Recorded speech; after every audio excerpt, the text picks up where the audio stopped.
Welcome creative new activity. আবারও একটা নতুন ভিডিও নিয়ে চলে এসেছি।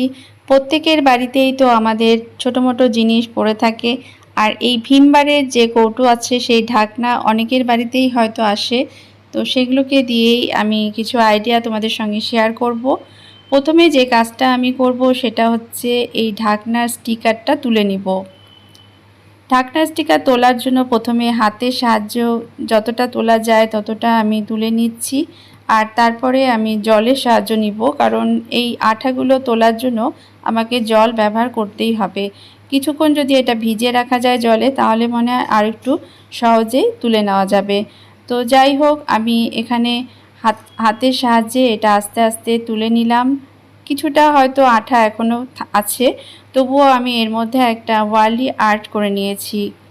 ওয়ার্লি আর্টটা যে আছে সেটা হচ্ছে আমি গুগল সার্চ করে আর্টটা আমি বের করেছি, তারপরে আলাদাভাবে ড্রয়িং করে নিয়ে এখানে এই রং করে নিচ্ছি। তো ওয়ার্লি আর্টের যে হয় সেগুলো খুব সহজ হয়, খুব সহজেই সবাই করতে পারবে। তো সে দেখতেও কিন্তু অনেকটা সুন্দর হয়। তো সেজন্য আমি এই আর্টটাকে নিয়েছি। তো তোমরাও এটা গুগল থেকে সার্চ করে বিভিন্ন রকম যে ফিগার আছে সেগুলো আর্ট করে নিতে পারো, তারপর এর মধ্যে ড্রয়িং করে নিয়ে তারপর এটা করতে পারো। ভিডিওর শুরুতেই আমি তোমাদের জানিয়েছিলাম যে ছোটরাও এই কাজটা করতে পারবে। তো দেখে বুঝতেই পারছো কত সহজ আর্ট আমি করেছি এখানে, কত সহজ আর্ট আমি এখানে নিয়েছি। তো বাচ্চারাও কত সহজেই এই কাজটা করে নিতে পারে।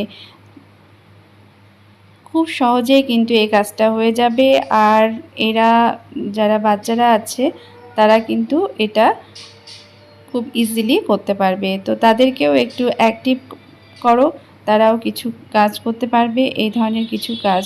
তো ভিডিওটা যদি ভালো লাগে এখন পর্যন্ত, তাহলে তোমরা অবশ্যই ভিডিওটাকে লাইক করে দিবে। আর আমার চ্যানেলে যদি নতুন বন্ধু হও, তাহলে নতুন নতুন ভিডিও পেতে অবশ্যই আমার চ্যানেলকে সাবস্ক্রাইব করে দিবে। আমার চ্যানেলে কিন্তু বিভিন্ন ধরনের জিনিস, আমি ছোটো মোটো জিনিস শেয়ার করি যেগুলো আমাদের ডেলি ইউজে লাগে। যেমন কিছু সেলাইয়ের কাজ আমি করি, আর কিছু এ ধরনের কাজ যেগুলো ফেলে দেওয়া জিনিস আছে সেগুলোকে কিভাবে আমাদের বাড়িতে সাজিয়ে তোলা যায়, সেগুলোকে দিয়ে কিভাবে ঘর সাজানো যায়, সেই সব আইডিয়াও তোমাদের সঙ্গে শেয়ার করি। প্রত্যেকটা কাজই কিন্তু ছোটো খাটোই হয়, খুব একটা জিনিস বাইরে থেকে কেনার দরকার পড়ে না। তবে তোমরা হয়তো বলতে পারো যে রং লাগে, আঠা লাগে, এগুলো তো লাগবেই, কারণ হচ্ছে একটু কাজ করতে গেলে এই ধরনের তুলি, রং, আঠা এই ধরনের কাজ করতে গেলে অবশ্যই লাগবে। তাছাড়া বেশি কিছু জিনিস এখানে লাগে না, লাগানোর চেষ্টা আমি করি না। বাইরে থেকে কিনে নিয়ে এসে কোনো কিছু করা আমার পক্ষেও অসম্ভব হয়। তো সেই রকমই জিনিস করি যেগুলো আমি নিজে সহজ সাধারণভাবে করতে পারি, আর তোমাদেরকেও সেগুলো শেয়ার করি। আমার প্রথম আর্টটা রেডি হয়ে গেল, প্রথম ফ্রেমটা রেডি হয়ে গেল। এভাবে আমি আর একটা আর্ট নিয়েছি যেখানেও একটা বাজনা বাজাচ্ছে একজন।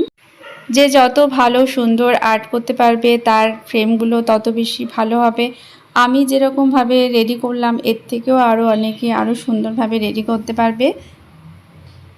যাই হোক না কেন, তোমরা এই রকম কাজ করতে থাকো, আর এই ধরনের ফেলে দেওয়া জিনিসের মধ্যে যদি এগুলো করো তাহলে দেখতেও ভালো লাগবে, আর নতুন নতুন কাজ করতেও ভালো লাগবে।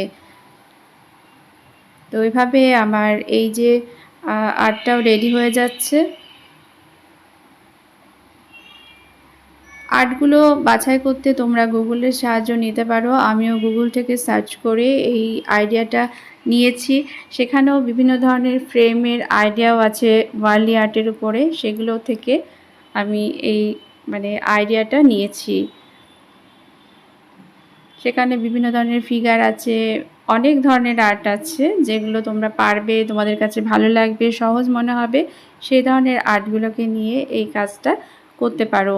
আরও এর মধ্যে যদি মনে হয় যে ডিজাইন করা যেতে পারে, জামার মধ্যে করা যেতে পারে, বিভিন্ন কালারের করা যেতে পারে, সেটাও তোমরা করে নিতে পারো।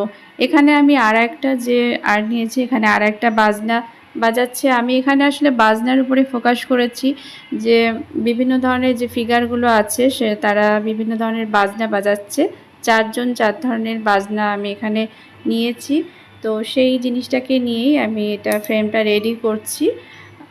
যেহেতু এটা ফ্রেমের মতোই দেখতে হবে সেজন্য আমি ফ্রেমই বলছি। এখানে দেখো আরেকটা মেয়ে যেটা এই ধরনের বাজনা বাজাচ্ছে, অনেকটা হয়তো প্রথমটার মতো দেখে মনে হচ্ছে কিন্তু একটু আলাদা।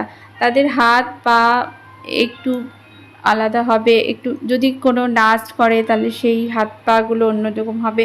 এগুলো দেখতে কিন্তু খুব ভালো লাগে, তো তোমরা করে দেখতে পারো, তোমাদেরও ভালো লাগবে, করতেও ভালো লাগবে, দেখতেও ভালো লাগবে, আর একটা নতুন কিছু রেডি হয়ে যাবে। তো যে কোনো একটা দেয়ালে তোমরা যদি এই ধরনের ওয়ার্লি আর্ট করে সাজিয়ে নিতে পারো তাহলে সেই জায়গাটা দেখতে একটু অন্য রকম লাগবে। তো এভাবে তোমরা তোমাদের বাড়ির ছোটো মোটো জিনিস দিয়ে ছোট ছোট ক্রিয়েটিভ আইডিয়া করে তোমরাও সাজিয়ে তুলতে পারো। আর আমার ভিডিওটা ভালো যদি লাগে, যদি নতুন কিছু মনে হয় তাহলে অবশ্যই লাইক করে দিও। এই দেখো চারটা রেডি হয়ে গেছে। আমি এখানে বেশি কালার কিন্তু ব্যবহার করিনি, যে কালারটা ছিল, যে কৌটোটার যে কালার ছিল সেটাকেই ছিল, আর এই নেভি ব্লু কালারটা। এইবার দেখো ফ্রেমের জন্য আমি এই যে একটা কার্ডবোর্ডের যে কাগজের যে কার্ডবোর্ডগুলো হয় সেগুলো নিয়ে নিয়েছি। আর এটা এভাবে যদি কাগজের উপরটা তুলে নেওয়া হয় তাহলে কিন্তু দেখবে এই রকম ভেতরটা দেখতে লাগে। তো এইবার আমি এর মধ্যে রং করে নিব, আর রংটা আমি করব কমলা রং, কারণ হচ্ছে এটা সবুজ, ঢাকনাগুলো সবুজ ছিল, তো কমলা রং দেখতে ভালোই লাগবে, সেজন্য আমি এখানে কমলা রঙকে চয়েস করেছি। আর এটা কালার করে নিয়ে দেখো কতটা ভালো লাগছে। আর এর উপরে আমি এই যে রেডি করেছিলাম যে ফ্রেমগুলো সেগুলো আটকে দিব। আর আটকানোর জন্য আমি যেটা নিব সেটা হচ্ছে আঠা। আঠা দিয়ে এগুলোকে আমাকে আটকে নিতে হবে। আর সেজন্য আমি যেই আঠাটা নিয়েছি সেটা দেখো 6000। তো এটা আমি সেলাইয়ের দোকান থেকে নিয়েছি, যেখানে সেলাইয়ের দোকান বলতে ভুল হবে, যেখানে আমি গয়নাগাটি বানানোর জন্য জিনিস নিই সেখান থেকে এই আঠাটা আমি নিয়েছি। তো তোমরাও এটা পেয়ে যাবে দোকান থেকে। তো আমি সবগুলো এভাবে লাগিয়ে নিচ্ছি, খুব সহজেই কিন্তু আঠাটা লেগে যায়। একটুখানি আঠা ব্যবহার করলেই কিন্তু সুন্দরভাবে এগুলো সেট হয়ে যায়। তো আমার ফ্রেমটা রেডি হয়ে গেল, দেখো একসঙ্গে কতটা সুন্দর লাগছে। এইবার পেছনের দিকে আমি ডবল সাইড টেপ লাগিয়ে এটা দেয়ালের সঙ্গে আটকে দিব। তো দেখতে পাচ্ছ পেছন দিকটা আমার সাদাই আছে, এখানে ডবল সাইড টেপ লাগিয়ে নিয়েছি। এই ধরনের ট্রান্সপারেন্ট যে ডবল সাইড টেপগুলো পাওয়া যায়, এটা আমি অনলাইন থেকে কিনেছিলাম, সেগুলো লাগিয়ে নিয়ে আমি এটা দেয়ালে সাটিয়ে নিয়েছি। তো দেখো কতটা সুন্দর দেখতে লাগছে একসঙ্গে। তো এভাবে তোমরাও তোমাদের বাড়িতে ফেলে দেওয়া জিনিসগুলোকে কাজে লাগিয়ে এই ধরনের জিনিস রেডি করে নিতে পারো। এবার আমি আরেকটা ডিআইওয়াই করব, যেটাও খুব সহজ, সেটাও বাচ্চারা করতে পারবে। এখানে শুধুমাত্র দেখো 4 ধরনের কালার নিয়েছি, প্রত্যেকটা ঢাকনাতে আলাদা আলাদা কালার করে নিব। হলুদ আর সবুজ আছে, হলুদ ঢাকনাতে একটু ডিপ কালার, মানে যেটা যেই কালারটা মানাবে সেই কালারটা আমি এখানে নিয়েছি। তো প্রত্যেকটাতে এইরকমভাবে ডিজাইন করে নিচ্ছি।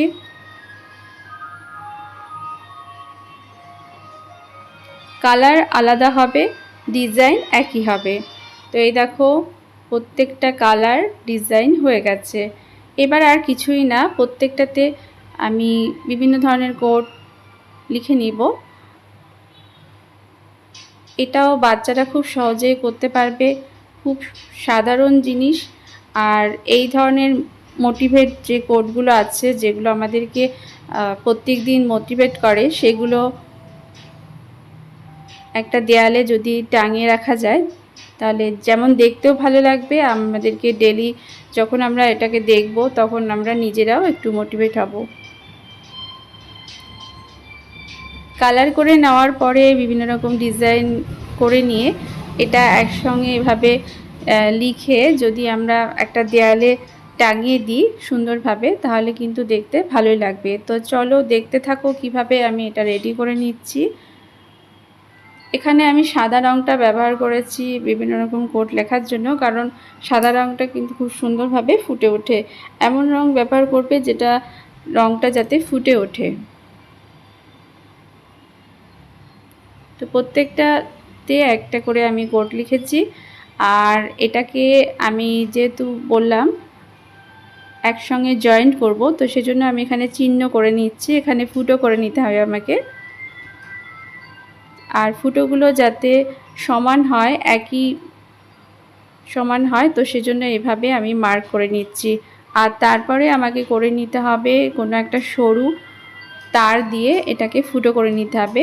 অবশ্যই গ্যাসের আগুনের তাপে সেটা গরম করে নিতে হবে, তারপরে এগুলোকে ফুটো করে নিতে হবে। আমি অনেকবারই ভিডিওতে এই ধরনের ফুটো করে তোমাদেরকে দেখিয়েছি। তো ফুটো তো আমার করা হয়ে গেছে। এরপরে আমি এগুলোকে একসঙ্গে করার চেষ্টা করব।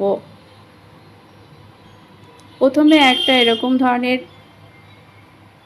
পমপমের মতো টার্সেল নিয়ে নিয়েছি।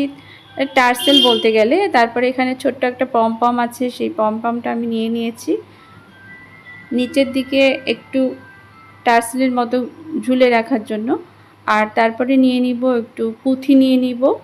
তো তোমাদের বাড়িতে এই ধরনের ছোটোখাটো জিনিস অবশ্যই থাকবে, তো সেই জিনিসগুলোকে ব্যবহার করে এইটা রেডি করে নিতে পারো। তো আমার কাছে কিছু পমপম, কিছু পুঁথি এগুলো ছিল, এগুলোকে আমি কাজে লাগিয়ে এটাকে রেডি করে নিই। আর এগুলোকে জোড়ার জন্য আমি এখানে উল ব্যবহার করেছি। উলের সাহায্যে এগুলোকে আস্তে আস্তে জোড়া দিয়ে নিব। দেখতেই পাচ্ছ কিভাবে ফুটো করা আছে। এটা এই ফুটোর মধ্যে এটাকে এইভাবে লাগিয়ে দিলাম। আর প্রত্যেকটা যেটা আছে সেগুলোকেও আমি এই যে পুঁথিগুলো দেখতে পাচ্ছ, সাদা রঙের পুঁথি আমি এখানে ব্যবহার করেছি। দুটো করে পুঁথি মাঝখানে দিব, তাহলে এটা আলাদা আলাদা সেপারেট হয়ে যাবে, একসঙ্গে জুড়ে থাকবে না, আবার দেখতেও ভালো লাগবে। তো খুব সহজ কাজ, দেখতেও ভালো লাগবে। এই রকমভাবে আমি এগুলোকে রেডি করে নিয়েছি।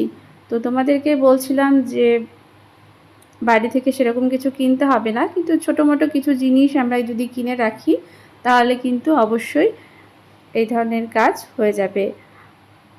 আমি কিন্তু এই জিনিসটা তৈরি করার জন্য আলাদা কিছু কিনিনি।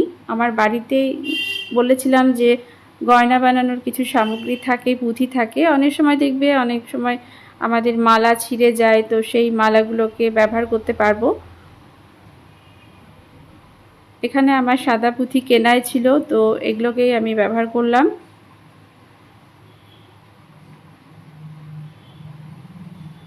এই যে আমার এটা রেডি হয়ে গেল। এরপরে আমি যেটা উপরের দিকে সেখানেও কিছু সাদা পুঁথি দিয়ে রেডি করে নিব। তো উলটা যতটা লাগবে ততটাই আমি নিব, কারণ বেশি লম্বা নিয়ে তো এখানে দরকার নেই। তো এভাবে পুঁথি দিয়ে এটাকে রেডি করে নিচ্ছি। দেখতে ভালো লাগবে বলেই এই পুঁথিটা নিয়েছি আমি, যতটা সুন্দর করা যায়, কারণ এটা সাজানো থাকবে ঘরের একটা কোণায়, দেখতে ভালো লাগাটা খুব দরকার। তো এভাবে আমি এটাকে রেডি করে নিলাম।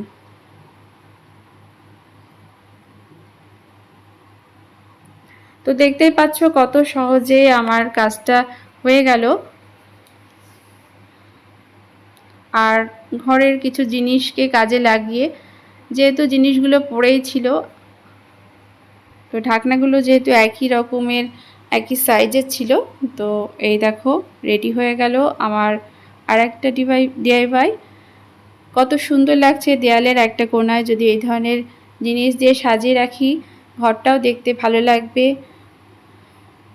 আর এই মোটিভেট দেয়ালটা আমাদের সবসময় মোটিভেট করবে।